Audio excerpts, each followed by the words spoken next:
तो आज जो हम टॉपिक पढ़ेंगे बेटा that is excretion. Good evening sir. Good evening sir. कहाँ थे sir?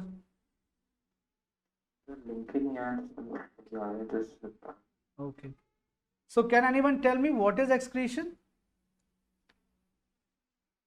Sir, removal of waste material from body. Okay, anyone else?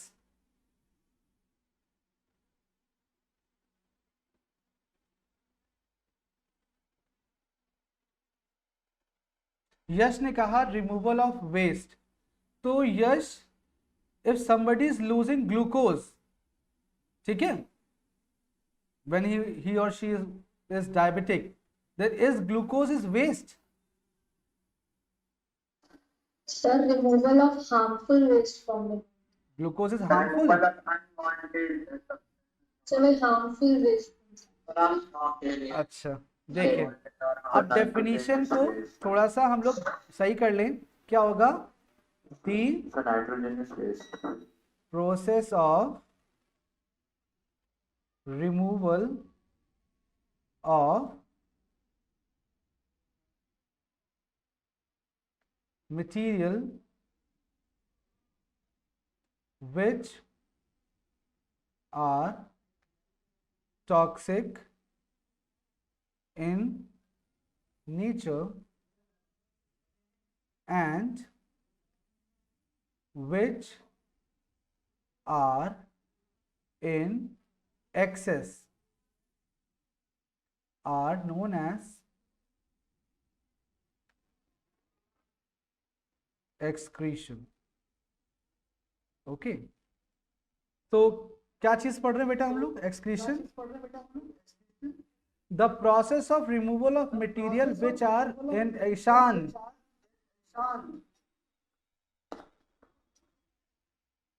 the process of removal of material which are toxic in nature and which are in excess is known as excretion.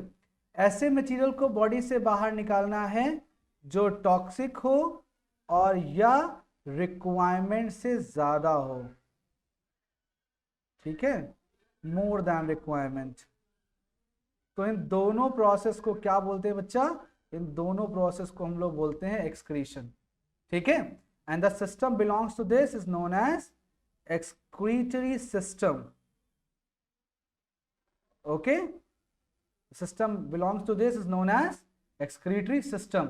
यानी body से harmful waste भी बाहर निकालने हैं, body से unwanted material भी बाहर निकालने हैं, और दोनों के प्रोसेस को हम नाम देते हैं क्या?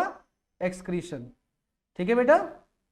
इस चैप्टर, इस टॉपिक में हम दोनों बेसिस पे पढ़ेंगे, plant as well as animal, ठीक है। हमें दोनों ही चीज पढ़नी है, प्लांट और एनिमल के बेसिस पे, लेकिन मेजर जो पार्ट हमें कवर करना है वो किसका है? एनिमल का, क्योंकि प्लांट में बहुत थोड़ा सा कॉन्सेप्ट है, बहुत ज्यादा नहीं है इसमें, तो उसको हम समझ लेते हैं पहले, ठीक है। सबसे पहले हम शुरू करेंगे यहां पर एक्सक्रीटरी सिस्टम इन प्लांट्स के बारे में बेटा, ठीक है। तो इसमें सबसे पहले अगर हम देखें एक्सक्रीटरी प्रोडक्ट्स के बारे में, ठीक है, तो इसमें हमें क्या देखना है कि plant release their excretory material in all three states like gases, liquid and solid. Can anyone tell me कि प्लांट का गैसेस फॉर्म में कौन सा वेस्ट निकलता है? Oxygen. Oxygen. ऑक्सीजन निकलता है, वेरी गुड। और कार्बन डाइऑक्साइड निकलता है, वेरी गुड। और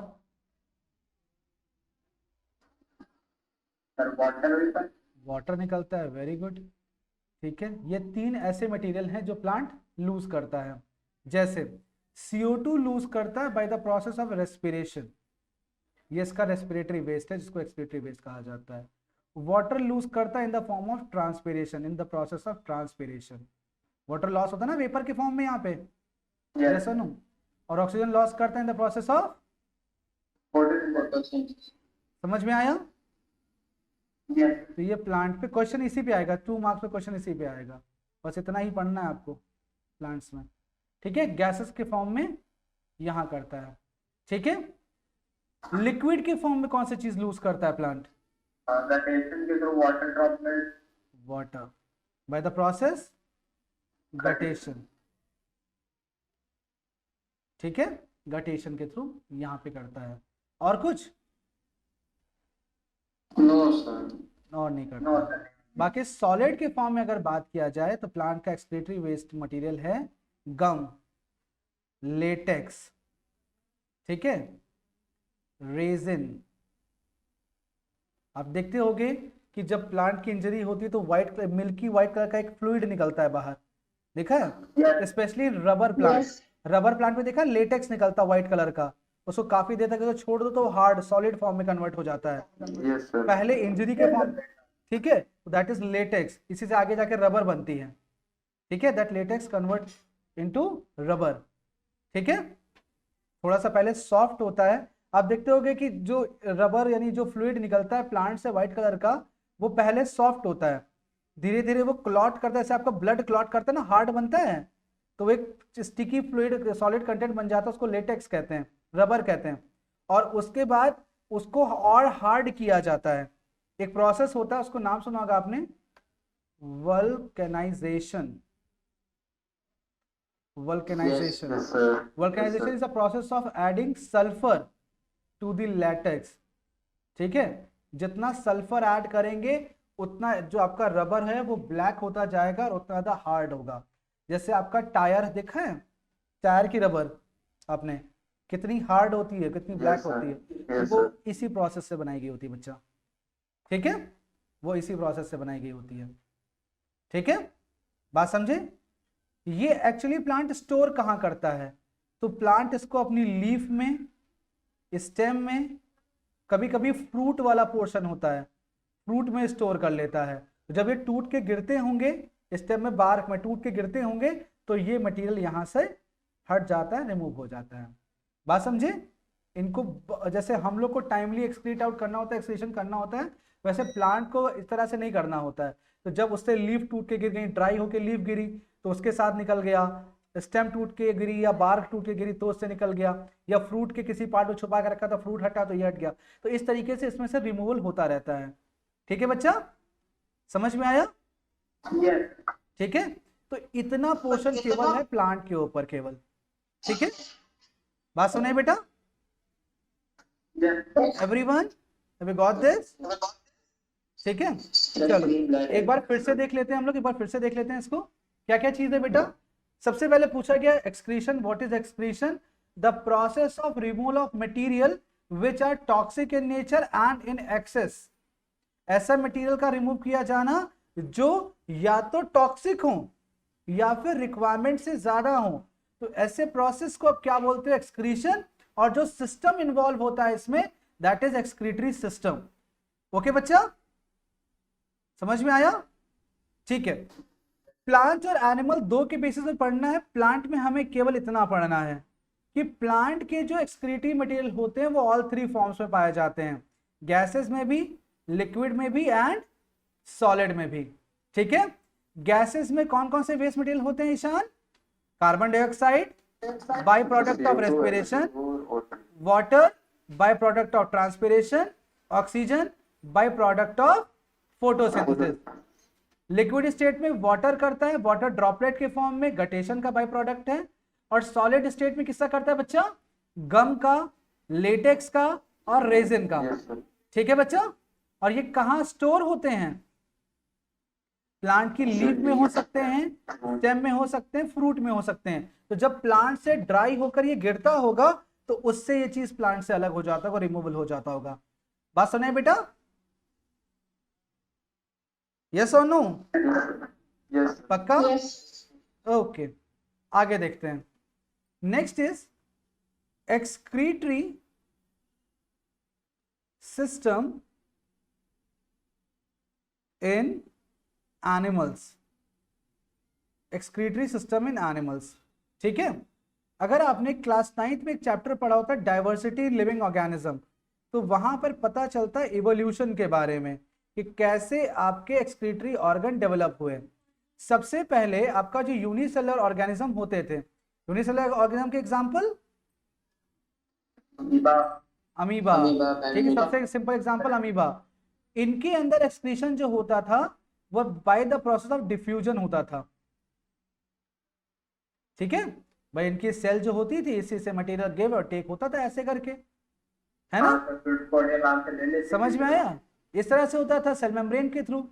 उसके बाद सबसे पहली एक्सक्रीटरी ऑर्गन जो डेवलप हुई वो डेवलप हुई प्लेटेहेलमिन्थ्स में, है ना बेटा। इनमें सबसे पहले एक्सक्रीटरी ऑर्गन डेवलप हुई जिसका नाम था फ्लेम सेल, ठीक है। इवोल्यूशन की स्टेज जब होती है तो आप देखते हो सबसे पहले सेल बनता है, फिर टिश्यू बनेगा, फिर ऑर्गन, ऑर्गन सिस्टम, ऐसे बनता है ना। डेवलपमेंट स्टेज यही तो है, cell, tissue, organ, organ system. तो देखो सबसे पहला बना आपका फ्लेम सेल, ठीक है। उसके बाद एनालिड्स में, एनालिड्स में आया, एनालिड्स मतलब जिसमें आपके अर्थवर्म बिलोंग करते हैं, इसमें आपके फ्लैटवर्म होते हैं। बता रहा हूँ बच्चे, नेफ्रीडिया, इसमें आई नेफ्रीडिया, ठीक है। देखो यूनिसेलुलर मतलब अमीबा, अमीबा हो गया आपका, प्लेटेहेलमिन्थ्स में फ्लैटवर्म्स आ गए, टीनिया सोलियम, ठीक है, फ्लैटवर्म। एनालिड्स में आया अर्थवर्म, ठीक है बच्चा, एनालिड्स हो गए। उसके बाद आर्थ्रोपोड्स, आर्थ्रोपोड्स, आर्थ्रोपोड्स में आया मैल्फीजियन ट्यूब्यूल, मैल्फीजियन ट्यूब्यूल, ठीक है बच्चा। इसमें आते हैं आपकी कॉकरोच फैमिली, ठीक है। ऑल इंसेक्ट्स, जितने भी इंसेक्ट्स होते हैं, largest phylum of the world है ये, ठीक है। सबसे ज्यादा मेंबर्स इसी में रहते हैं। मतलब बेटा फाइलम होता है ग्रुप ऑफ क्लास, ठीक है। फाइलम होता है मतलब एक ग्रुप, एक्चुअली डाइवर्सिटी टॉपिक आपने पढ़ा नहीं है। सबसे बेसिक होता है स्पीशीज, इसमें यूनिक इंडिविजुअल होते हैं। जब अलग अलग स्पीशीज को कंबाइन करते हैं बेटा तो वो जीनस बनता है। जब अलग अलग जीनस को कंबाइन करते हैं तो वो बनती है फैमिली। जब फैमिली को कंबाइन करते हैं अलग अलग तो बनता है ऑर्डर। ऑर्डर को कंबाइन करते हैं तो बनती है क्लास, और क्लास को कंबाइन करते हैं तो बनता है फाइलम, और फाइलम को कंबाइन करते हैं तो बनता है किंगडम। जैसे we all belong to kingdom animalia, we all are animals, okay, understood, Yes, sir. ठीक है। जैसे आपको फैमिली का एग्जांपल दूं तो cat, lion, tiger, panther, leopard, ये एक फैमिली के मेंबर हैं, ओके, अंडरस्टूड। इसी तरीके से ह्यूमन का अगर देखा जाएगा तो किसी ना किसी स्टेज में ह्यूमन, मंकी, ओरेंगटन, चिंपैंजी, गोरिल्ला, ये एक ही फैमिली के मेंबर मिलेंगे आपको आगे जा करके। किसी न किसी स्टेज पे इनके एंसेस्टर एक ही रहे होंगे, ठीक है बेटा, बात समझे। Yes, sir. तो इस तरह से सारी चीजें होती हैं। इनके बाद कॉर्डेट्स है, कॉर्डेट्स, कॉर्डेट्स मतलब जिनके अंदर बैकबोन थी। ये जितने भी थे बेटा इन लोग के अंदर बैकबोन नहीं थी, विदाउट बैकबोन या विदाउट स्पाइनल कॉर्ड, ठीक है। और विद स्पाइनल कॉर्ड वाले ये आए थे, इनको नॉन कॉर्डेट्स बोलते हैं बेटा। इनके अंदर सबसे पहली ऑर्गन डेवलप हुई थी जिसको कहते हैं हम लोग किडनी, ठीक है बच्चा। तो एक्सक्रीटरी ऑर्गन की जो सबसे डेवलप, फुली डेवलप्ड ऑर्गन बन के आई वो क्या बन के आई बच्चा, किडनी, ओके, क्या बन के आई, किडनी बन के आई, ठीक है, ठीक है। तो ये चीज पहला चीज था कि इस तरह से इवोल्यूशन हुआ एक्सक्रीटरी ऑर्गन का। दूसरा आता है बेटा, हाँ बच्चा, कॉर्डोट्स में कौन से एनिमल्स होंगे सर? अरे सर आप हैं, हम हैं, okay, organisms on the basis of excretory material, excretory material के बेसिस पे अगर ऑर्गेनिज्म की बात की जाए बच्चा तो इसमें भी क्लासिफिकेशन किया गया है। जैसे सबसे पहला होता है यूरियोटेलिक ऑर्गेनिज्म, मतलब जिनका मेन वेस्ट मटेरियल यूरिया होगा, ठीक है, ऐसे ऑर्गेनिजम्स को यूरियोटेलिक कहते हैं। एग्जाम्पल ह्यूमन, ठीक है, बात समझे। जिनका मेन वेस्ट मटेरियल क्या होगा बेटा, यूरिया। हालांकि हम लोग भी यूरिक एसिड थोड़ा सा और अमीनो एसिड रिलीज करते हैं, लेकिन मेन हमारा वेस्ट ज्यादा क्वांटिटी किसकी होती है हमारी बॉडी से निकलने वाली की मटेरियल की, यूरिया की, ठीक है। तो हम लोग कैसे ऑर्गेनिज्म होंगे बेटा, यूरियोटेलिक ऑर्गेनिज्म होंगे, ठीक है। दूसरा होगा बच्चा यूरिकोटेलिक। बेटा अगर साथ में लिखते रहोगे तो समझ नहीं पाओगे, आप केवल देखते रहो, मैं लिखने का टाइम दूंगा आपको, ठीक है। Ureotelic organism are those organism whose main excretive material is urea, okay, whereas uricoteric organism are those whose main excretive material is uric acid, ठीक है।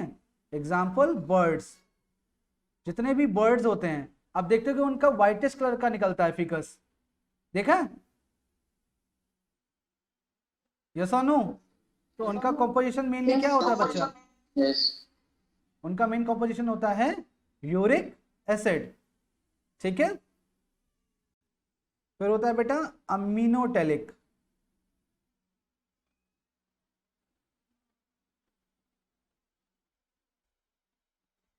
इनका मेन जो प्रोडक्ट होता है बेटा अमीनो एसिड होता है, अमीनो एसिड, ठीक है।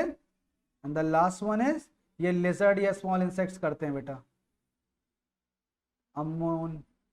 अमोनोटेलिक, ठीक है, ऑर्गेनिज्म, ठीक है। इनका मेन प्रोडक्ट होता है बेटा अमोनिया। और ये सारे जानते हो क्या है बेटा, ये सारे हैं आपके, तो नोट कर लीजिएगा, नाइट्रोजनस वेस्ट, ठीक है, नाइट्रोजनस वेस्ट है आपके, ठीक है बच्चा, बात समझ में आई,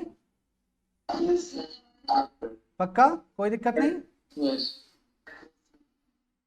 ठीक है। यूरिया, यूरिक एसिड, अमोनिया और ये अमीनो एसिड, ये सारे कैसे मटेरियल हैं बेटा, नाइट्रोजनस मटेरियल हैं, ठीक है, बात समझ में आ गई।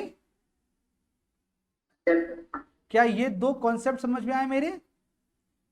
पहला कॉन्सेप्ट बताने का तरीका ये था मेरा, जो मैंने पहला पॉइंट आपको बताया, इसमें मेरा बताने का पर्पस ये था कि कैसे एक्सक्रीटरी ऑर्गन इवोल्यूट करी, कैसे डेवलप हुई है, कैसे यूनिसेलुलर ऑर्गेनिज्म में क्या होता था, और हमारे तक आते आते कौन सी ऑर्गन हो गई जो एक्सक्रीटरी प्रोडक्ट का काम करने लगी, निकालने का काम करने लगी। दूसरा मैंने आपको बताया कि ऑर्गेनिज्म को उनका एक्सक्रीटिव मटेरियल जो वो निकालते हैं, डिस्चार्ज करते हैं, उसके बेसिस भी क्लासिफाई किया गया है, ठीक है। तो जैसे यूरियोटेलिक जिनका मेन प्रोडक्ट यूरिया हो, यूरिकोटेलिक जिनका मेन प्रोडक्ट यूरिक एसिड हो, अमीनोटेलिक जिनका मेन प्रोडक्ट अमीनो एसिड हो, और अमोनोटेलिक जिसका मेन प्रोडक्ट अमोनिया हो। Is this clear to everyone. Palak, Abhinav, Anshita, sorry Yash, Sachin, Shatakshi, Yes. Everyone clear बच्चा ये चीज। सर हाँ बच्चा, Yes. Yes.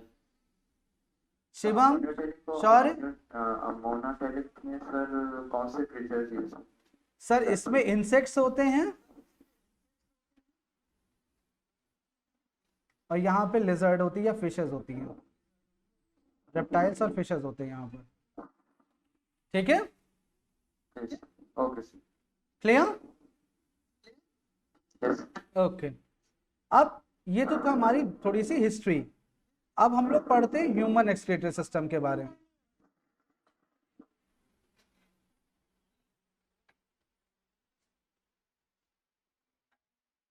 Human excretory system को बच्चा 2 पार्ट्स में डिवाइड किया गया है। पहला प्राइमरी एक्सक्रीटरी ऑर्गन,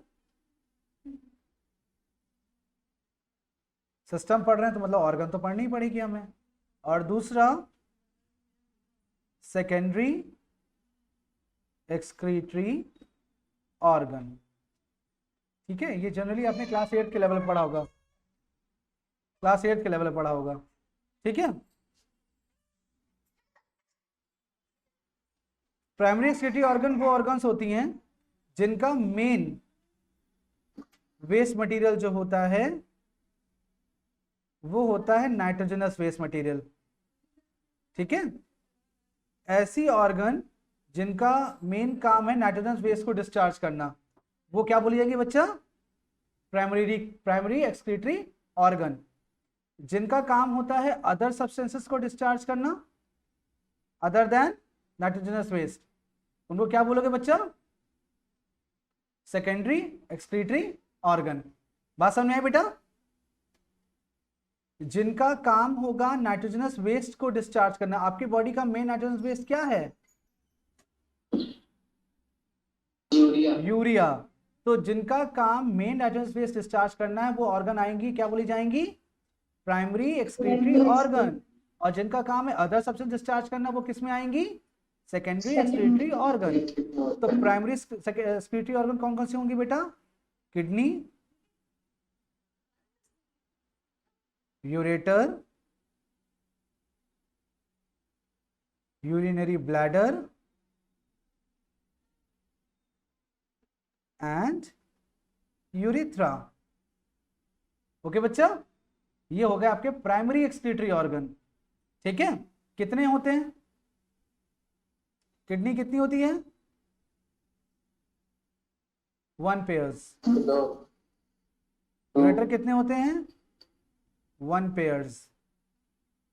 ठीक है, ब्लैडर कितने होते हैं? 1 पेयर की 1। और यूरेथ्रा कितने होते हैं? 1। ठीक है, secondary excretory organ, skin, liver, lung, ये हमारे क्या है बच्चा? सेकेंडरी एक्सक्रीटरी ऑर्गन है। स्किन स्वेट एक्सक्रीट करती है, सीबम यानी सेबेशियस ग्लैंड का प्रोडक्ट रिलीज करती है, इसके साथ साथ डेड सेल्स भी रिलीज करती है। ठीक है, लिवर करता है बच्चा बाइल जूस, है ना, बाइल जूस रिलीज करता है। और लंग्स क्या करता है बच्चा? कार्बन डाइऑक्साइड करता है। ठीक है बेटा, हाँ हाँ बिल्कुल बिल्कुल बिल्कुल, आपकी बात बिल्कुल सही है। But bile juice consist of a colour pigment which is mainly formed by dead RBCs। नाम था जिसका बिलीरुबिन और बिलीवर्डिन, जिसकी वजह से हमारा फीकस किस कलर का था? तो ये तो वेस्ट हुआ कि नहीं? डेड आरबीसी हमारे लिए वेस्ट है कि नहीं है? तो हुआ कि नहीं? समझ में आया? अब मैं पूरे बाइल जूस की बात नहीं कर रहा हूं, लेकिन बाइल जूस में ये जो कंटेंट होगा वो तो हार्मफुल है ना। ठीक है, बात समझ में आ गई? किस बेसिस पर डिफरेंशिएट किया गया ये समझ में आ गया? पक्का याद कर लोगे? कोई दिक्कत नहीं इसमें बेटा? भाई मेनली जो नाइट्रोजनस वेस्ट निकालेंगे तो वो ये प्राइमरी एक्सक्रीटरी ऑर्गन में आ गए, जो अदर सब्सटेंस निकालेंगे वो सेकेंडरी एक्सक्रीटरी ऑर्गन में आ गए। ठीक है, बात समझ में आई? ओके ठीक है, अब चलते हैं। सबसे पहले आपके एक्सक्रीटरी ऑर्गन जिसका नाम है, मेन एक्सक्रीटरी ऑर्गन है, इसका नाम है किडनी। ठीक है, तो सबसे पहले पढ़ते हैं लोकेशन। तो क्या कोई मुझे लोकेशन बता सकता है किडनी की? क्योंकि बॉडी का फीचर तो मैंने बताया था, क्रेनियम, सर्वाइकल, फेशियल वाला। बताइए जरा।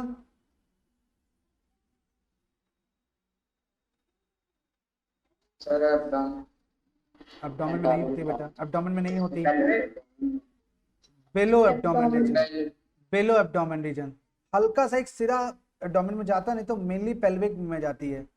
बेलो एब्डोमेन रीजन। हाँ बच्चा, हाँ पेल्विक। तो बिलो एब्डोमेन मतलब थोड़ा सा, एक्चुअली उसके ऊपर एक ग्लैंड होती है, एड्रिनल ग्लैंड, वो थोड़ा सा एब्डोमेन में पहुंच जाती है, उसकी हाइट की वजह से वो एब्डोमेन में पहुंच जाती है। तो मेनली वो पेल्विक बोलते हैं उसको, लेकिन बिलो एब्डोमेन रीजन और पेल्विक रीजन, हम मेनली पेल्विक रीजन बोलेंगे। ठीक है, समझ में आया? Below abdomen region either side of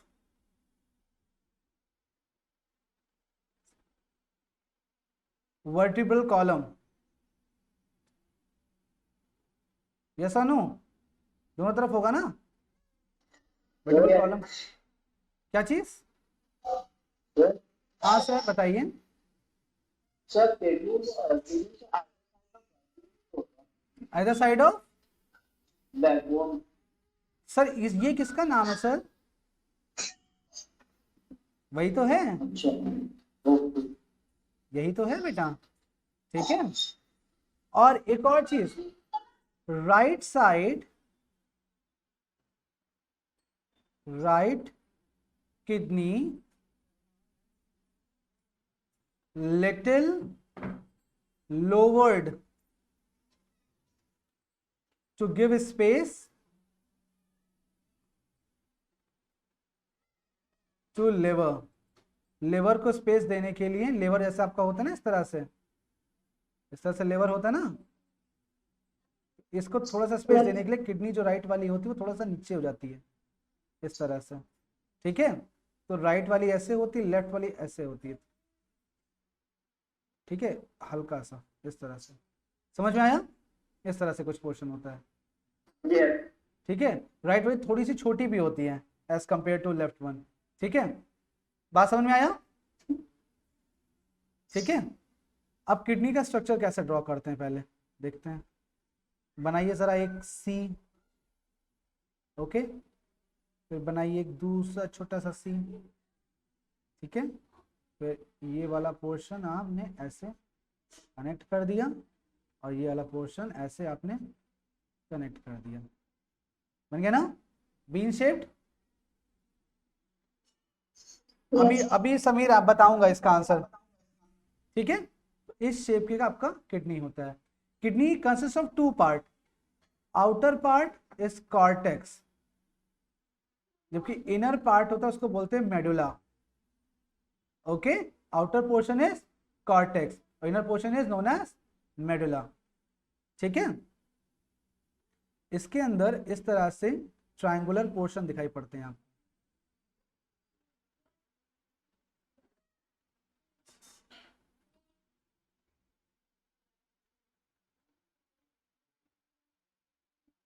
इस तरह से।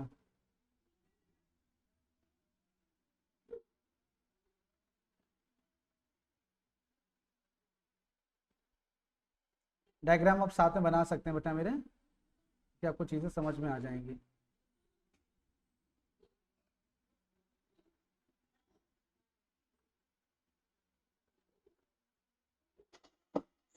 हाँ बच्चा,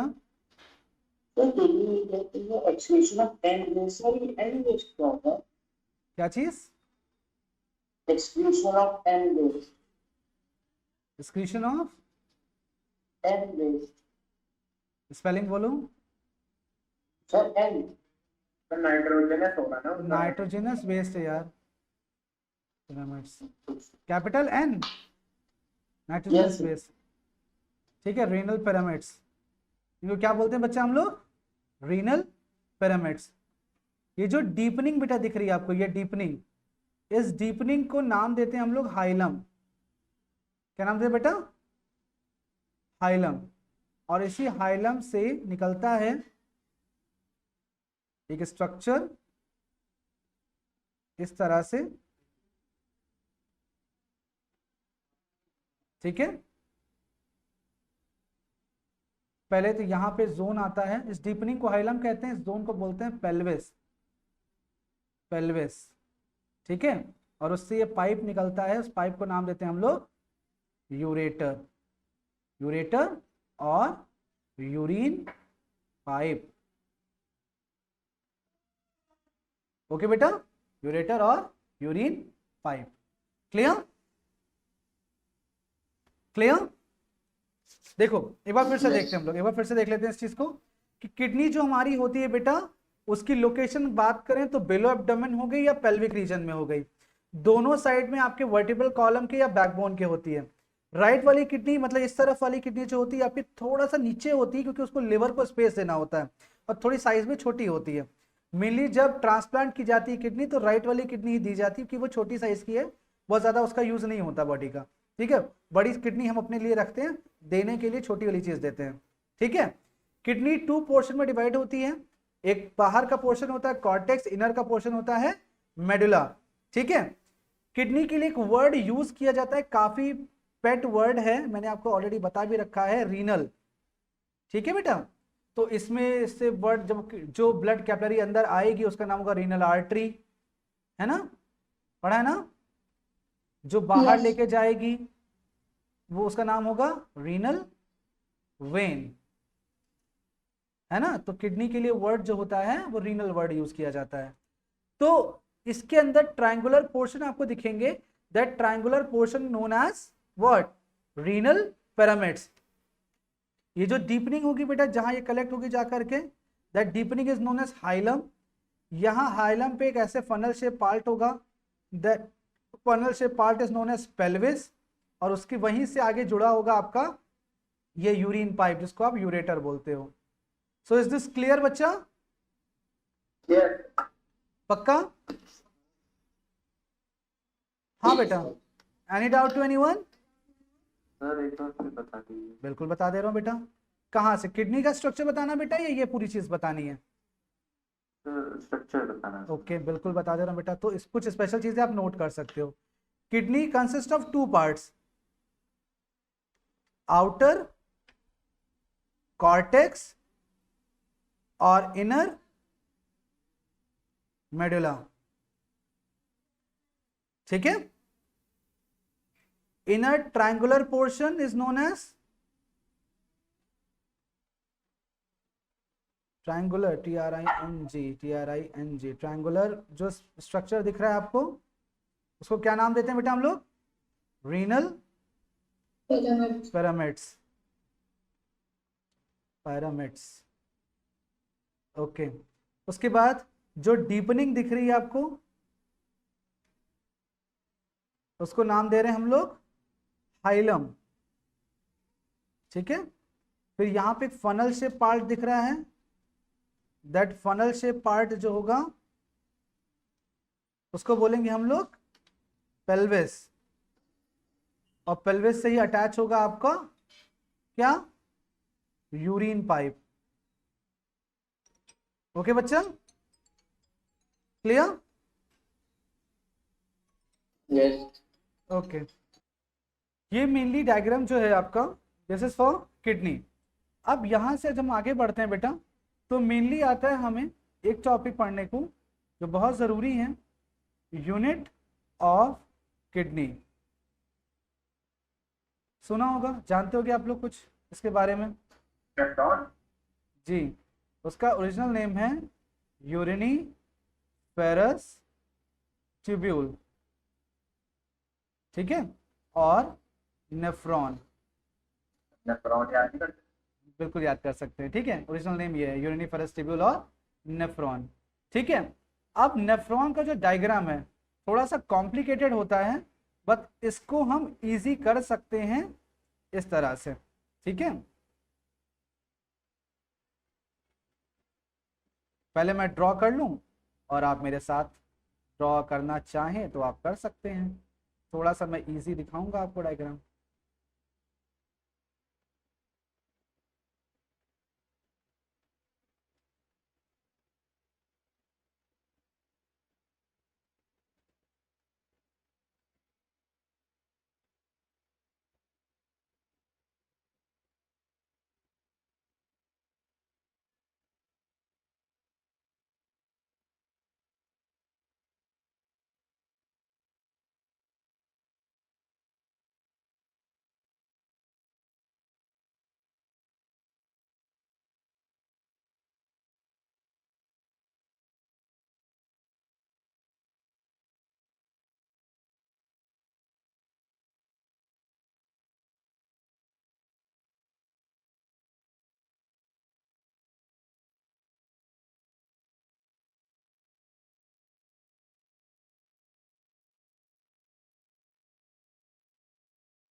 दिख रहा डायग्राम बच्चा?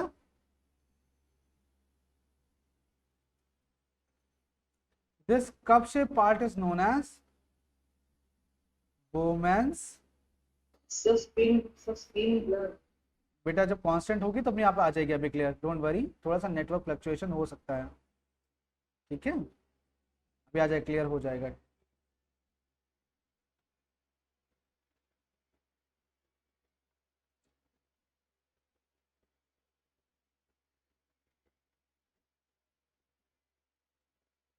This part is known as glomerulus, ठीक है। This combined structure is known as Malpighian body, okay, Malpighian body. This broadened part is known as proximal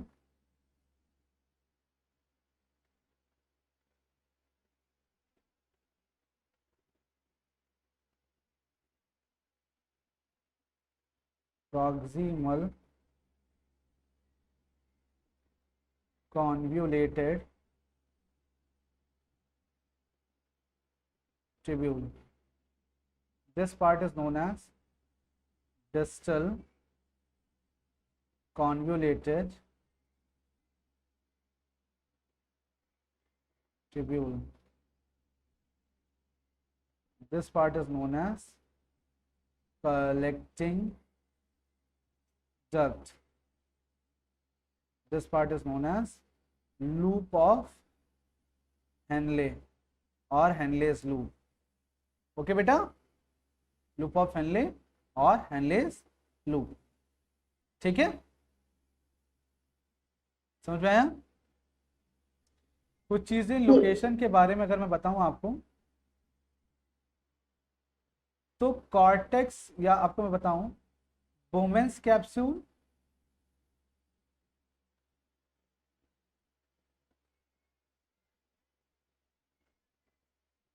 PCT for proximal convoluted tubule, and DCT, these entire three portion means this and this lies in cortex region of kidney, okay, cortex region of kidney, and loop of Henle lies in medulla reason of kidney. मतलब थोड़ा सा लेंदी होता है, मैंने छोटा बनाया है, ये और डीप होता है और अंदर तक जाता है इस तरह से, ठीक है बेटा, बात समझ में आ गई। और इसी के पैरेलल रन कर रही होती है आपकी right renal artery and renal vein, इसी के पैरेलल रन कर रही होती है, ठीक है, बात समझ में आ गई, इसी के पैरेलल रन कर रही है, ठीक है। तो ये प्रॉपर स्ट्रक्चर होता है बेटा। ये जो कप शेप पार्ट दिख रहा है इसे बोमन्स कैप्सूल बोलते हैं। अंदर एक आपको ग्रुप ऑफ कैपिलरी, ग्लोमेरुलस कहते हैं इसको, इसका नाम होता है group of capillary, group of capillary है, ग्रुप ऑफ कैपिलरी को हम ग्लोमेरुलस बोलते हैं बेटा, ठीक है। और इस तरफ से होता है आपका, बताऊंगा अभी क्या होता है, ठीक है, अभी नाम बताऊंगा इसका तो याद हो जाएगा इजीली। अभी नाम इतना देख लेते हैं कि ग्लोमेरुलस है अंदर, ये बोमेंस कैप्सूल है, उसके पीछे का ये ब्रॉडन पार्ट जो दिख रहा है उसको पीसीटी बोलते हैं, प्रॉक्सिमल कॉन्वोल्यूटेड ट्यूब्यूल, और इसके बीच में जो ये थिन वाला पार्ट लेकिन लंबा सा पार्ट दिख रहा है आपको, इसको हम लूप ऑफ हेनले बोलते हैं, ये वाले पार्ट को हम डिस्टल कॉन्वोल्यूटेड ट्यूब्यूल बोलते हैं, और ये कलेक्टिंग डक्ट होता है, ठीक है बेटा, समझ में आ रहा है। कुछ कृष्णा बेटा समझ में आया ये चीज, डायग्राम समझ में आया बेटा, कुछ कृष्णा, ईशान समझ में आया बेटा, यश, ओके यश समझ में आया बेटा, शौर्य, शिवम, कामाक्षी, सताक्षी, यस सर, समझ में आया बेटा, कोई दिक्कत नहीं। तो ये आपके बुक के डायग्राम से थोड़ा सा इजी है, वहाँ बहुत कॉम्प्लिकेटेड डायग्राम बना है थोड़ा सा, ठीक है, उसमें काफी सारी चीजें हैं। हाँ बच्चा, आकाश, आदिति, आयुष, अतुल, समझ में आया बेटा, सर हाँ बच्चा बताइए। सर मेरा किडनी से नेफ्रोनोसिस से भी सिचुएशन कहाँ है? बेटा मैंने लोकेशन लिखा तो आपको बेटा, लोकेशन दिखाई तो आपको, कॉर्टेक्स, देखो मैं दिखाता हूँ आपको, इस तरह से कुछ कॉर्ड होता होगा। एक सेकेंड, देखिए इस तरह से,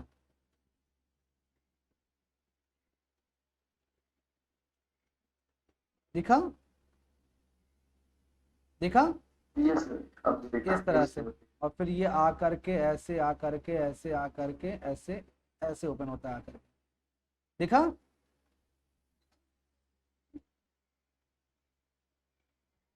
दिख रहा है बेटा सबको? Yes, sir. ओके। एक किडनी होती है बेटा, Yes, sir. Formation unit of kidney है बेटा, यहाँ पे आपको मैंने बताया। तो kidney consist of millions of nephron. Okay, kidney consist of millions of nephron, millions of nephron मिलकर के किडनी का काम चलता है। अब फंक्शन ऑफ किडनी की अगर बात करें तो kidney performs 2 function. Okay, how many function बेटा? 2 फंक्शन।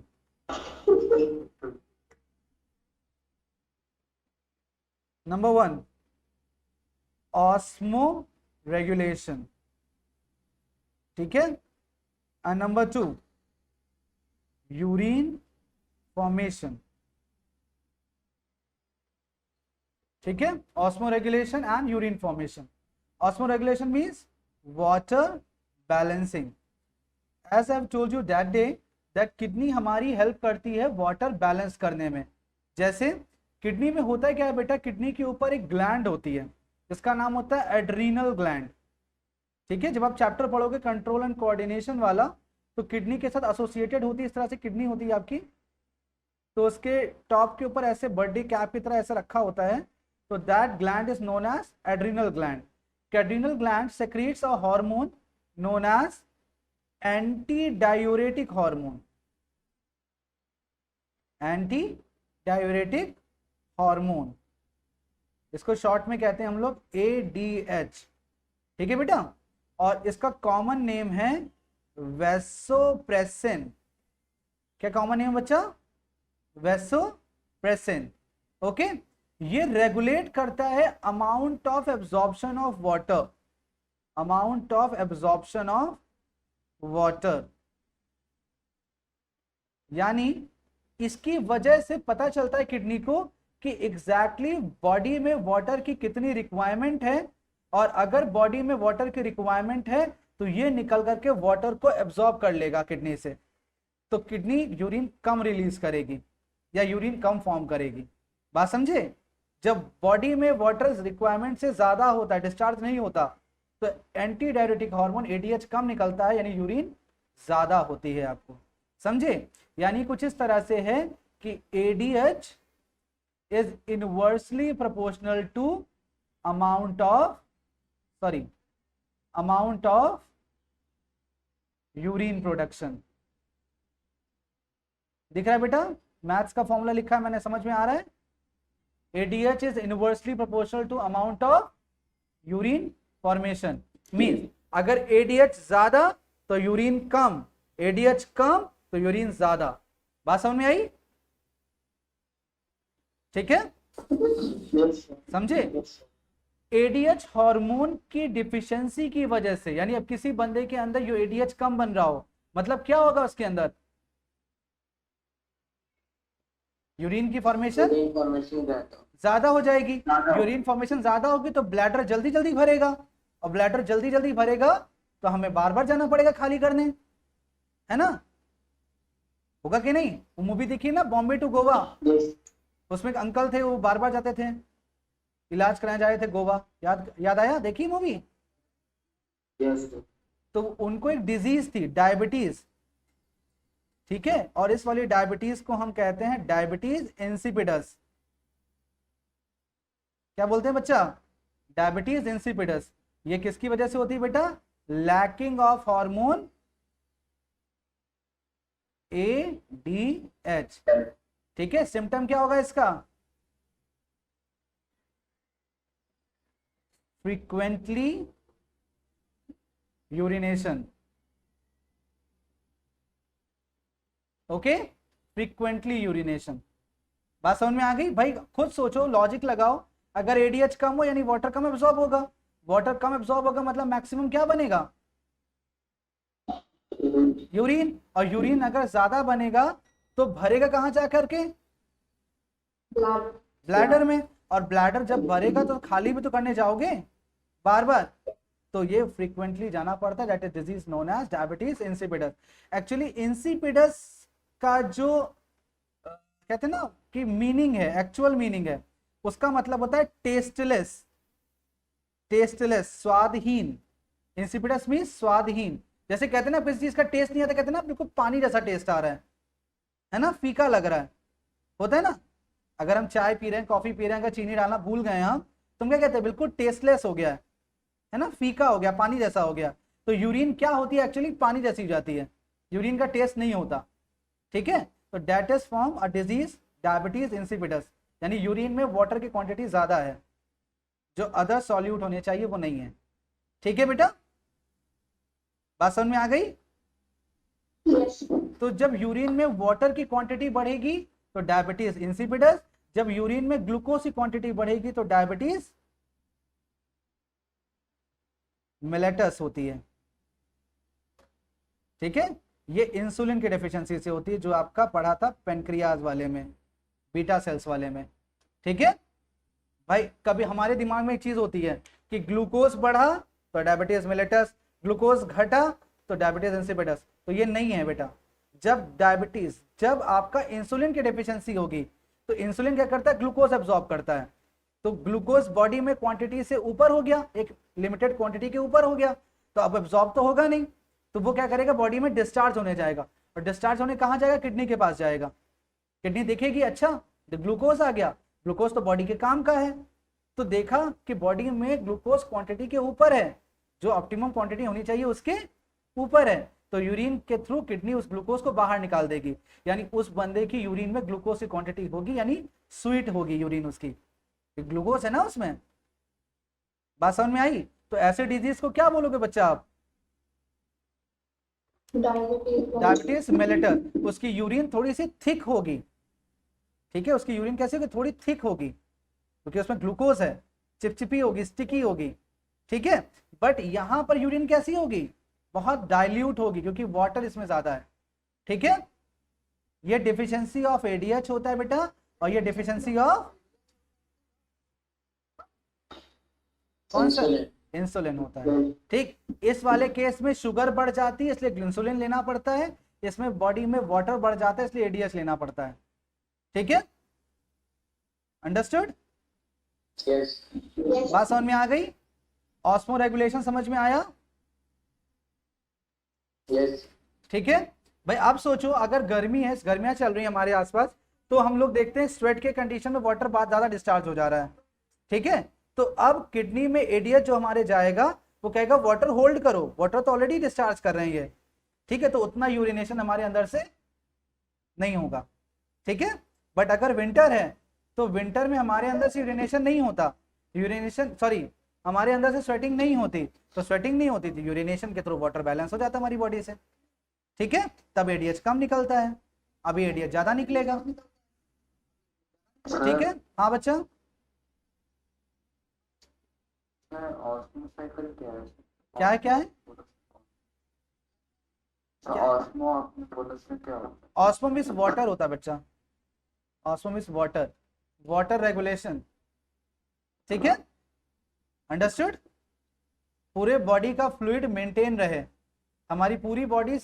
आपने आरओ वाला ऐड देखा होगा, उसमें माधुरी दीक्षित चिल्ला चिल्ला के बोलती हैं कि हमारी बॉडी 70% वाटर से बनी हुई है।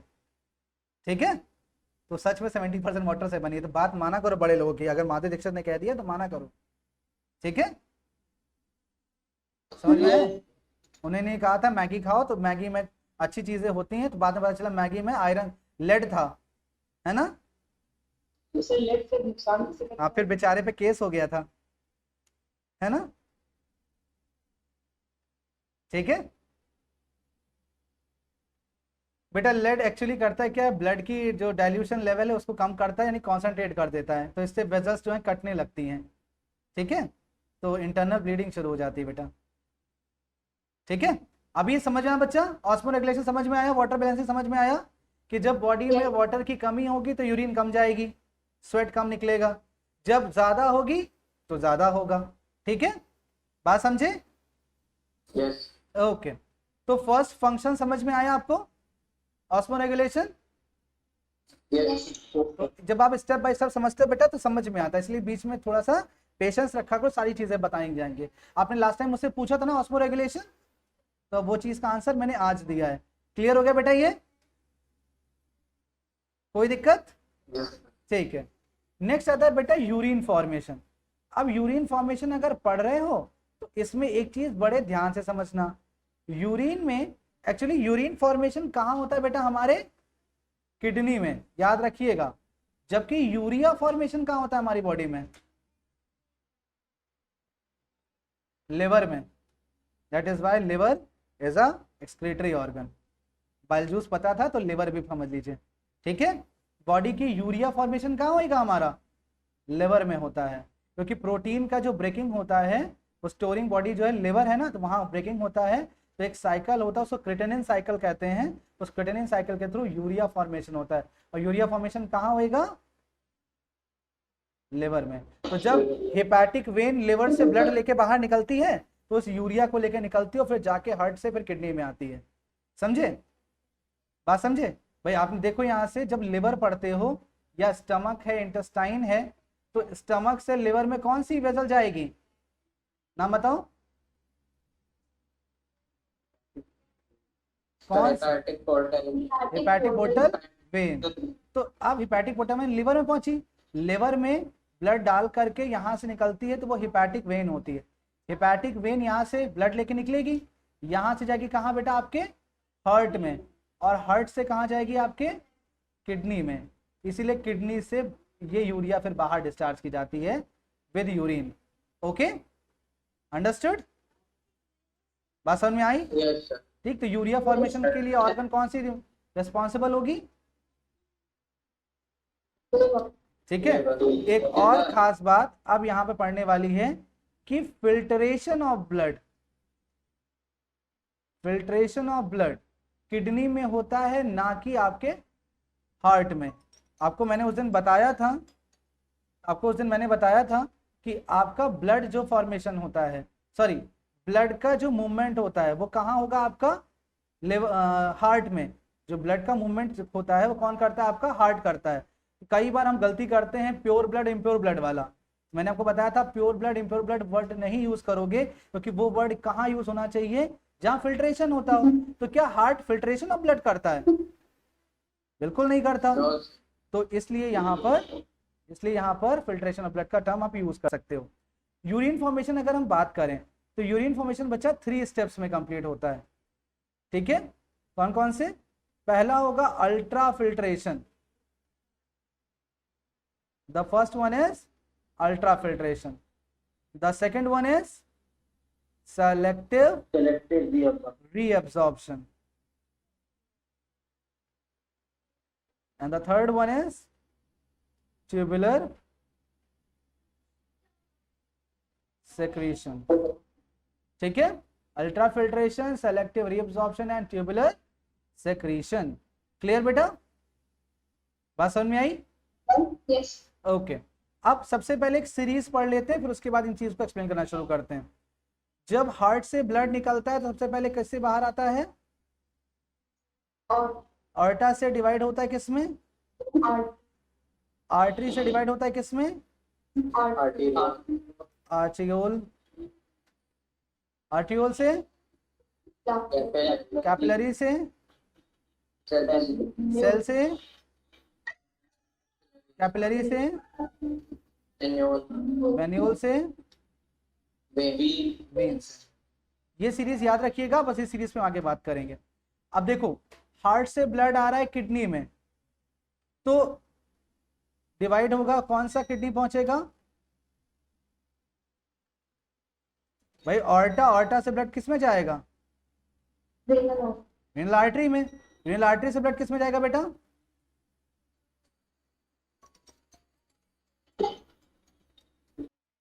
रीनल आर्टरी से ब्लड जाएगा बेटा आर्ट्रियोल में। तो मैंने आपको स्ट्रक्चर एक बताया था, यहाँ पे ध्यान दीजिएगा। ये स्ट्रक्चर किसका था बेटा? अभी पढ़ा था आपने, वोमेंस कैप्सूल का। वोमेंस कैप्सूल का बच्चा ऐसे करके एक स्ट्रक्चर था, ऐसे करके। इसके अंदर एक स्ट्रक्चर था इस तरह से, ठीक है। This structure is known as glomerulus. Glomerulus. अब ध्यान दीजिए, यहाँ पर ध्यान देने वाली चीज है, ये जो सरफेस है आपको, ये जो पार्ट है, अब मैं नाम बताने जा रहा हूँ इसका, इसका नाम होता है एफरेंट आर्ट्रियोल, ठीक है, जो एंटर करता है ब्लड, और जो एग्जिट करता है उसका नाम होता है इफरेंट आर्ट्रियोल। समझे? एफरेंट से एंट्री, इफरेंट से एग्जिट, एंट्री एग्जिट, ठीक है। या ऐसे याद कर लो कि घूमने जाना हो तो पहले अमेरिका जाना और वहां से लौटना तो इंग्लैंड जाना, A to E, okay. A for entry, E for exit, ठीक है। एफरेंट आर्ट्रियोल से एंटर करता है बच्चा। हाँ बेटा,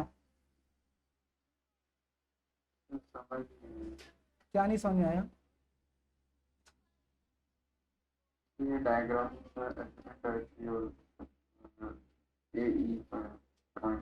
बेटा वो तो नाम है उसका, मैं दिखा रहा हूँ आपको, देखिए ध्यान से।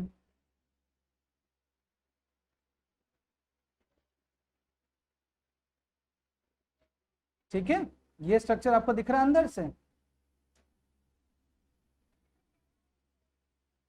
दिख रहा है बच्चों? इसके अंदर डायग्राम ये वाला,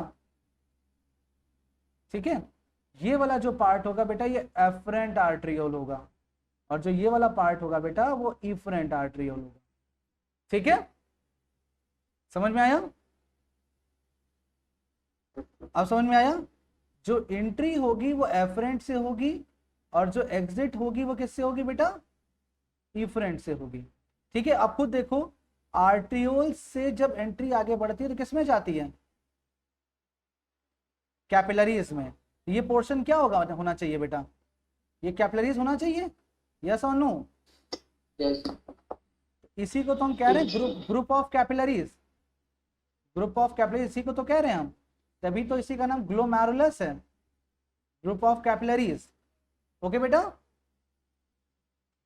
बात समझ में आई? ठीक है। अब देखिए यहां से क्या होता है, देखिए देखिए बेटा, ये सरफेस ब्रॉड दिख रही है आपको, ये सरफेस नैरो दिख रही है आपको, दिख रही है? यहां से ब्लड एंटर करता है बेटा इसके अंदर, ये ब्लड एंटर करता है, तो यहां से जो ब्लड एंटर करता है बच्चा, वो ब्लड कैसा होता होगा? इम्प्योर ब्लड होता होगा। तो ये कैपिलरी के अंदर एंटर करता होगा, तो थोड़ा सा डायग्राम का रेफरेंस आप यहां से भी ले सकते हो। मैं एक डायग्राम आपको दिखाऊं तो बिल्कुल डायग्राम कुछ इस तरह से दिखता होगा आपको, इसका डायग्राम का रेफरेंस आप इस तरह से ले सकते हैं। जस्ट ये मैं आपको दिखाता हूँ, ये वाला डायग्राम, ये दिख रहा है आपको? ये वाला सेंटर डायग्राम दिख रहा है? सपोज करो ये एफरेंट आर्टरीओल है, ये इफरेंट आर्टरीओल है, इस तरह से अंदर नेटवर्किंग इस तरह से डिवाइड होती होगी, ठीक है। दिख रहा है आपको बच्चा? जैसा नो, इसी तरीके से सारी चीजें होती हैं, ठीक है। इसी तरह से सारी चीजें जब आती हैं तो वहां पे होता है। अब देखिए बेटा, सबसे पहला स्टेप आपका आता है कौन सा? यूरिन का फॉर्मेशन में क्या आता है सबसे पहला step? Ultra filtration. First step क्या होगा बच्चा? Ultra filtration. और कैसे होता है बेटा वो मैं बताऊं आपको। देखिए, जब आपका ब्लड एंटर करता है एफरेंट आर्टरियोल से, तो आप देख रहे हो उसका जो पैसेज है वो ब्रॉड है, कुछ इतना बड़ा सा है, दिख रहा है? Yes. और इफरेंट आर्टरियोल का जो पैसेज है वो इतना बड़ा है, नैरो है, दिख रहा है? ब्रॉड अगर टैप है तो वाटर ज्यादा इंट्रोड्यूस करेगा या कम करेगा? ज्यादा। मतलब इससे जो ब्लड एंटर कर रहा है वो उसकी क्वांटिटी क्या होगी? मोर होगी। जो इधर से एंटर कर रहा है ब्लड, बड़ा पैसेज है ना उसका। Yes. और आर्टरियोल से कैपिलरी का पैसेज छोटा होता है या बड़ा होता है?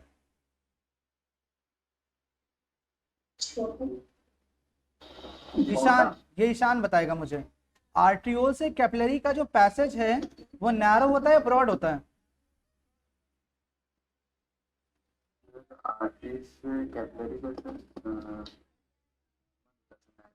नैरो होगा। तो अब होता है कि ये ब्लड ज्यादा है क्योंकि यहां से हार्ट पुश कर रहा है ब्लड को। खुद देखो, अर्टा से रीनल आर्टरी से आर्ट्रियोल गया, तो हार्ट पुश कर रहा है ब्लड को ना। जब हार्ट पुश कर रहा है लेकिन आगे जाने का रास्ता नहीं है कि नहीं, क्योंकि सरफेस तो नैरो हो गई ना, थोड़ा थोड़ा ब्लड जाएगा ना, तो कुछ ब्लड का कंटेंट फिल्टर होकर के बाहर आ जाता है, समझे? कुछ ब्लड का कंटेंट फिल्टर होकर बाहर आ जाता है, and that filtration is known as ultrafiltration. Okay बच्चा, बात समझ में आई? और जो फिल्ट्रेट बाहर आता है उसको नाम दिया जाता है ग्लोमेरुलर फिल्ट्रेट, क्योंकि ग्लोमेरुलर से आया है ना, तो glomerular filtrate.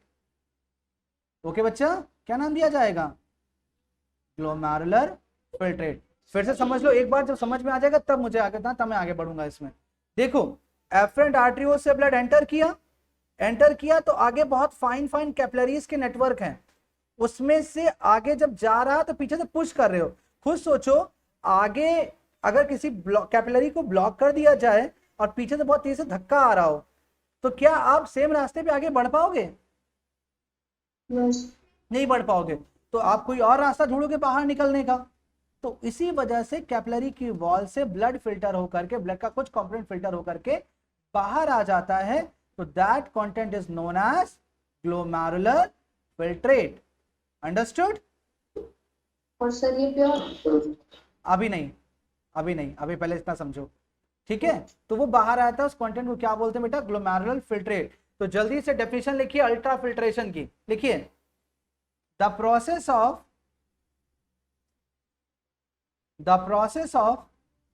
Filtration of blood, the process of filtration of blood under high pressure, the process of filtration of blood under high pressure। अब ब्रैकेट में लिख सकते हो प्रेशर कौन एक्सर्ट कर रहा है?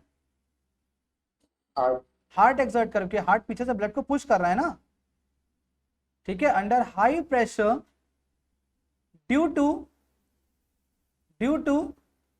narrower surface of narrower lumen of capillaries as well as efferent arteriole, due to narrower surface of capillaries as well as efferent arteriole is known as ultrafiltration। The process of filtration of blood due to pressure exerted by heart or narrower lumen of capillary and efferent arteriole is known as ultrafiltration। Sir हाँ बेटा, lumen के बाद क्या होगा sir? lumen of capillary और capillary and efferent arteriole, दिख रहा है बेटा? ठीक है? Yes sir. और ये इफरेंट आर्ट्रियोल आगे जाकर के मिलती होगी बेटा रीनल वेन से, और रीनल वेन दोबारा ब्लड को ले जाती होगी आगे हार्ट में, ठीक है? बात समझ में आई? Yes sir. Yes sir. हाँ बेटा बताइए। filtration of blood under high pressure form of primary urine. To form of To form a primary urine. No, primary urine कहाँ हुई भाई? Glomerular filtrate. हम यूरिन वर्ड यहाँ यूज ही नहीं करेंगे, यूरिन का वर्ड आगे यूज होगा, अभी ग्लोमेरुलर फिल्ट्रेट है, क्योंकि बेटा अभी इसमें काम की चीजें हो सकती है ना। ग्लूकोज आया होगा भाई, पूरा ब्लड नहीं निकला, ब्लड का कुछ कंटेंट जैसे ग्लूकोज हो गया, प्रोटीन हो गया, हार्मोन हो गया, वो भी चीजें तो यहाँ आ गई होंगी ना, क्योंकि उनको भी तो आगे जाने का रास्ता नहीं मिला है ना, तो इसलिए उसको यूरिन वर्ड नहीं यूज करेंगे अभी हम। बात समझ में आई बेटा? नहीं, glomerular filtrate, to form glomerular filtrate. Clear बेटा, समझ में आ गया? Yes. ओके। अब इसके बाद होता है बेटा यहाँ पर सेकंड स्टेप। अब सेकंड स्टेप क्या होता है? सेकंड स्टेप है सेलेक्टिव रीअब्जॉर्प्शन। अब मान लीजिए यहाँ पर ये कंपोनेंट रखा हुआ है, ठीक है, ये कंपोनेंट रखा हुआ है, इसको ग्लोमेरुलर फिल्ट्रेट कर रहे हैं। तो किडनी के अंदर पीसीटी से लेकर के डीसीटी तक, मींस यहां पर आपका ग्लोमेरुलर फिल्ट्रेट आ गया, यहां से लेकर के यहां तक, ठीक है बच्चा, यहां से लेकर यहां तक के होता है आपका सेलेक्टिव रीअब्जॉर्प्शन। मतलब देखा जाता है कि जो कंटेंट फिल्टर होके आया है, क्या इसमें ऐसी कोई काम की चीज नहीं जो स्टिल आपके बॉडी की रिक्वायरमेंट की हो, like glucose, protein, salt, some other minerals, ठीक है, इवन वाटर। तो इनका क्या होता है, रीअब्जॉर्प्शन होता है, ठीक है। और रीअब्जॉर्प्शन कैसे होता है बेटा, इनके आपको मैंने बताया था पैरेलली आपका रीनल वेन या अदर चीजें रन कर रही होती है। यहां पर आपका ग्लोमेरुलर फिल्ट्रेट आया हुआ है, ग्लोमेरुलर फिल्ट्रेट का पीसीटी से लेकर के डीसीटी तक के हमारा यूरिन फॉर्मेशन का सेकंड स्टेप होगा सेलेक्टिव रीअब्जॉर्प्शन, ताकि अभी भी स्टिल जो आपके बॉडी के लिए यूजफुल कंटेंट है like glucose, mineral, salts, water, ये सारी चीजें रीअब्जॉर्ब की जा सकें। और जो इसके पैरेलल आपके इस तरह से blood capillaries run, blood vessels या renal artery, renal vein run कर रहे हैं, तो इसमें दे करके फिर से आपकी बॉडी में दोबारा भेजा जा सके। बात समझ में आई? बात समझे? तो ये एग्जैक्टली यहां से दोबारा एब्जॉर्ब किया जा सकता है यहां से, तो इसी प्रोसेस को बोलते हैं सेलेक्टिव रीअब्जॉर्प्शन। बात समझ में आई? जिसमें मैक्सिमम, बेटा एक सेकेंड, जिसमें मैक्सिमम ग्लूकोज का, ठीक है, एंड मिनरल्स का एब्जॉर्प्शन आपका पीसीटी वाले जोन में होता है, और वाटर का एब्जॉर्प्शन मैक्सिमम कहां होता है, आपका लूप ऑफ हेनले में होता है, ठीक है। बात समझे? यस और नो? रीनल वेन से क्या होगा? रीनल वेन बेटा वापस ले जाएगी ना उसको आपके दोबारा हार्ट में और पूरी बॉडी में सर्कुलेट कराने के लिए, ओके ठीक है भाई। किडनी से बाहर भी तो निकालना है ना, किडनी से बाहर रीनल वेन ले जाएगी, ठीक है, ओके। हाँ, क्या कह रहे थे ईशाना? सर कौन सी वेन एब्जॉर्ब करेगी sir, renal vein? Renal vein बच्चा, मैंने आपको यहां बताया, ये देखिए ध्यान से कि यहां पर आपकी रीनल आर्टरी है, रीनल आर्टरी ने ब्लड पोर किया किसमें, एफरेंट आर्ट्रियोल में, एफरेंट आर्ट्रियोल से ग्लोमेरुलस वाले पार्ट में गया, निकला किससे बाहर, इफरेंट आर्ट्रियोल से। इफरेंट आर्ट्रियोल जाके ज्वाइन होगी कहां पर, रीनल वेन में, और रीनल वेन से दोबारा बाहर आकर के ब्लड कहां आ जाएगा आपके हार्ट में, और पूरी बॉडी में सर्कुलेट हो जाएगा। यानी अब जो यहां से ब्लड निकलेगा यहां से रीनल वेन से, वो प्योर ब्लड होगा, ठीक है, not absolutely but little bit. से निकला सर, उसका क्या होगा? किसका? जो इससे निकला है सर ब्लड, उसका क्या होगा? बेटा वही तो ग्लोमेरुलर फिल्ट्रेट बना रहा है, और ग्लोमेरुलर फिल्ट्रेट का ही सेलेक्टिव, उसी का सेलेक्टिव रिएब्जॉर्प्शन करा रहे हो आप।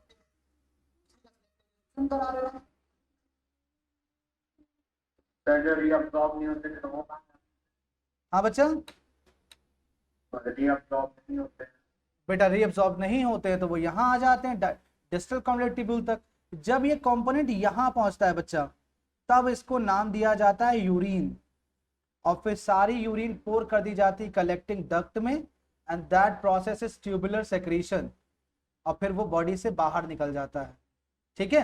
अच्छा, एक चीज ध्यान देने वाला है, मैंने यूज किया ब्लड फिल्टर हुआ, तो ब्लड में दो चीजें होती बेटा, एक प्लाज्मा एक कॉर्पेसल्स, तो प्लाज्मा फिल्टर होता है, कॉर्पेसल्स फिल्टर नहीं होती, ठीक। आरबीसी, डब्ल्यूबीसी, प्लेटलेट्स नहीं बाहर आते यूरिन से, क्या फिल्टर होके बाहर आएगा, जो प्लाज्मा है, प्लाज्मा में डिसॉल्व कंपोनेंट्स ही तो बाहर आ पाएंगे, आरबीसी थोड़ा बाहर आ जाएगी, ठीक है, वरना यूरिन से पता चला आरबीसी निकलने लगी।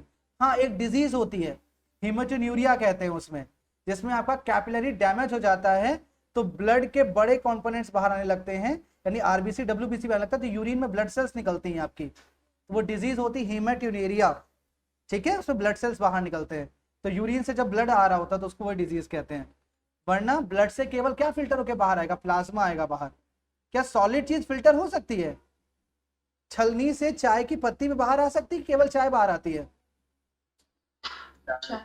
तो चाय बाहर आएगी, तो बस यही समझो, जो ग्लोमेरुलस की वॉल है वो ऊज आउट क्या करेगी, प्लाज्मा करेगी या ब्लड सेल बाहर निकाल देगी? प्लाज्मा।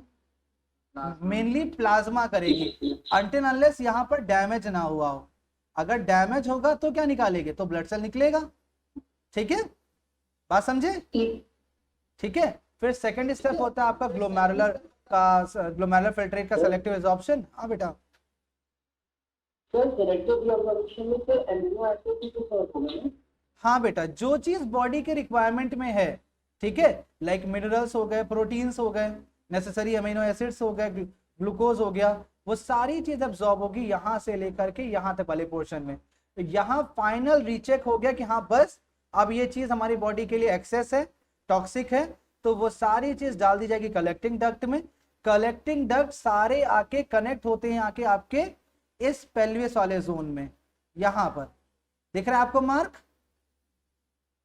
Yes, sir. ये सारे कलेक्टिंग डक्ट आपके यहाँ गिरेंगे आकर के, और इससे आपकी यूरिन डाल दी जाएगी कहाँ पर, आपके यूरिनरी यूरेथर में बेटा, यूरेटर में, यूरिन पाइप में। और यूरिन पाइप से आकर के ब्लड आकर के कहाँ, सॉरी यूरिन आके कहाँ कलेक्ट होगा आपके आकर के, ब्लड, यूरिनरी ब्लैडर में। ठीक है, अब यूरिनरी ब्लैडर के क्या अंदर होता है, अब देखो छोटा सा नेफ्रॉन है तो ड्रॉप, एक ड्रॉप भर की यूरिन आई होगी, लेकिन मिलियंस ऑफ नेफ्रॉन है तो बहुत सारी यूरिन आई होगी। तो यूरिन, अब दो साइड किडनी है यानी बहुत सारी यूरिन आके ब्लैडर में पहुंची, ब्लैडर धीरे धीरे भरता रहता है। ठीक है, एक नॉर्मली कंप्लीटली ब्लैडर भरने को लगते हैं टाइम 3 to 4 आवर, मतलब एक प्रॉपर अगर नॉर्मल आपका बॉडी रूटीन है तो आपका 3 से 4 घंटे में ब्लैडर पूरा भर जाएगा। ब्लैडर में यहां पर होता है यूरेथ्रल स्फिंक्टर। ठीक है, क्या होता है बच्चा यहाँ पर, यूरेथ्रल स्फिंक्टर। तो ये दरवाजा ऐसे बंद रहता है जब तक ये आपका ब्लैडर भरता नहीं कंप्लीटली। जैसे ही ब्लैडर पूरा भर जाता है तो ये थोड़ा सा स्ट्रेच करने लगता है। स्ट्रेचिंग की वजह से यहाँ पे लगी हुई नर्व सेल इरेक्ट हो जाती हैं और कमांड भेजती हैं आपके ब्रेन के पास, तो जिससे ब्रेन को पता चलता है कि ब्लैडर पूरा भर गया है। तो आप तुरंत परमिशन लेते हो, या घर में हो तो बिना परमिशन लिए वॉशरूम में जाते हो और रिलैक्स कंडीशन में पहुंच करके अपने इस स्पिंचर को ओपन कर देते हो और यूरेथ्रा के थ्रू यूरिन आपके बॉडी से बाहर निकल जाती है। बात समझे? तो डिस्चार्जिंग ऑफ यूरिन के प्रोसेस को नाम दिया जाता है मिक्ट्यूरेशन। समझे? क्या नाम दिया जाता है? Micturition. The process of discharging of urine is known as micturition. Clear? Bladder धीरे धीरे भरता रहेगा, भरता रहेगा, भरता रहेगा। जब प्रॉपर्ली पूरा भर जाएगा तो इरेक्ट होएगा। इरेक्ट होएगा तो एक टेंशन क्रिएट होगी, और वो टेंशन यानी इंपल्स क्रिएट होगी। वो इंपल्सेस कौन फील करेगा? यहाँ पे लगे हुए नर्व सेल, और वो नर्व सेल किसको भेजेंगे? ब्रेन को। तभी तो ब्रेन आपको पहुंचाएगा। अगर ब्रेन को ना पता चलता, जैसे बच्चों में या ओल्ड पीपल में, ये जो प्रोसेस होता है नर्व भेजने वाला ब्रेन का, वो बहुत स्लो होता है, उनको पता नहीं चलता है। इसीलिए वो जहां बैठे होते हैं वहां उनका यूरिनेशन हो जाता है, मिक्ट्यूरेशन हो जाता है। बात समझे? Yes. ठीक है, क्योंकि ये उनका स्पिंचर खुल जाता है उनका, और जैसे ही स्पिंचर खुल जाएगा यूरिन बाहर आ जाएगी। उसके बाद रोकने वाला कोई स्पॉट नहीं है। फिर अगर जैसे ही ये ब्लैडर का ये स्पॉट खुला तो वो यूरिन बाहर आ जाएगी, आप कहीं बैठे हो। ठीक है, बात समझे? तो ये कब होता है? जब आपका ये मैसेजिंग गड़बड़ होती है, नर्वस सिस्टम गड़बड़ होता है। नॉर्मली क्या होता है, अगर ये ब्लैडर पूरा भर जाएगा तो एक मैसेज भेज देगा ब्रेन के पास, और ब्रेन उसको फील कर लेगा। एक जगह, सूटेबल जगह पे पहुंचने के बाद ये स्फिंक्टर खुल जाएगा, स्फिंक्टर खुला और यूरिन बाहर डिस्चार्ज हो गई। ओके बेटा,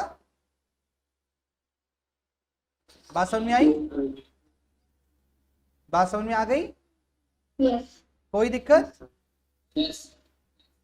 पक्का कोई दिक्कत नहीं? Sir, हाँ बच्चा बताइए।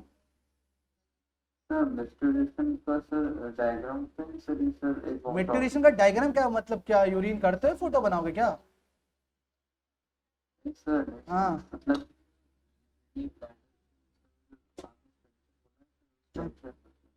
यूरेथ्रल स्फिंक्टर यहाँ होता है बच्चा, यहाँ ये यूरेथ्रल स्फिंक्टर है। ठीक है, ये यूरेथ्रल स्फिंक्टर होता है यहाँ पे।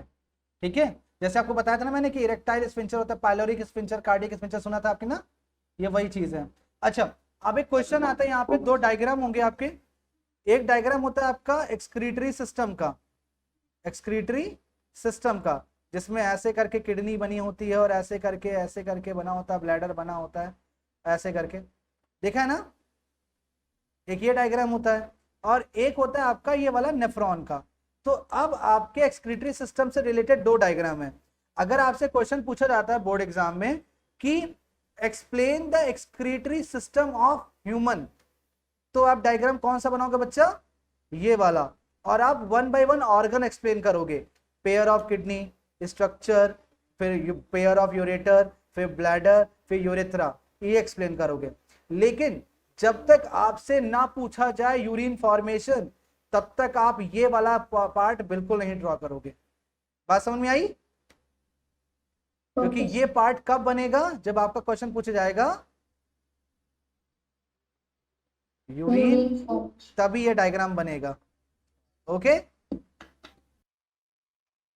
इससे बेटा एक लास्ट टॉपिक आता है आपका यहां पर, इसको कहते हैं डायलिसिस। ठीक है, डायलिसिस को कॉमनली हम लोग कहते हैं बेटा artificial filtration of blood.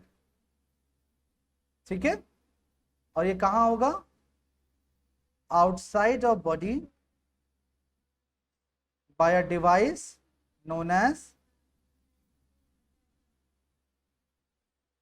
Dialyser. ठीक है, क्या होता है बच्चा कि आपके आर्टरी से ब्लड निकाल करके एक मशीन में डाला जाता है और मशीन में फिल्टर होने के बाद उसको आपकी वीन में डाल दिया जाता है और वीन से फिर आपके हार्ट में और हार्ट से पूरी बॉडी में सर्कुलेट हो जाता है। तो ये सिस्टम होता है बच्चा इसमें, बात समझे? दिख रहा है बेटा? Yes.